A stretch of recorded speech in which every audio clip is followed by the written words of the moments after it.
গাইবান্ধার ৭ উপজেলার বিভিন্ন জায়গায় ১২৫টি ইটভাটা গড়ে উঠেছে, যার মধ্যে ১০৯টি অবৈধ। এতে বিষাক্ত ধোঁয়া থেকে দূষিত হচ্ছে বায়ু, ক্ষতিগ্রস্ত হচ্ছে আশেপাশের কৃষি জমি। আর অবৈধ ট্রাক্টরের মাধ্যমে মাটি আনার ফলে রাস্তাঘাটে তৈরি হচ্ছে খানাখন্দের, যা সাধারণ মানুষের জন্য চরম দুর্ভোগ সৃষ্টি করছে।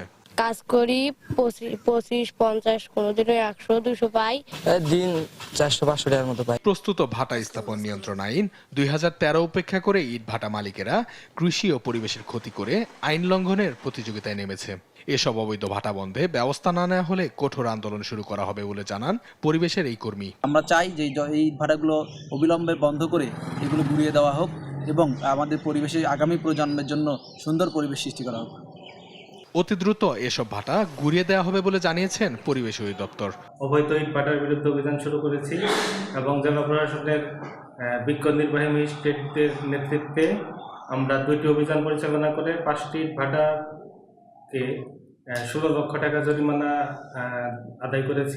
অবৈধ ইটভাটার বিরুদ্ধে ব্যবস্থা নেওয়া হচ্ছে বলে জানান জেলা প্রশাসক। অবৈধ ইটভাটার বিরুদ্ধে আইন প্রয়োগের কার্যক্রম চলছে এবং এই ধারা অব্যাহত থাকবে ভবিষ্যতে। গাইবান্ধার বেশ কিছু ইটভাটা গড়ে উঠেছে শিক্ষা প্রতিষ্ঠান সংলগ্ন এলাকায়। অনেকগুলিতে শিশু শ্রমিকদেরও কাজ করতে দেখা গেছে। তারপরও এগুলো দেখেই যেন দেখার কেউ নেই।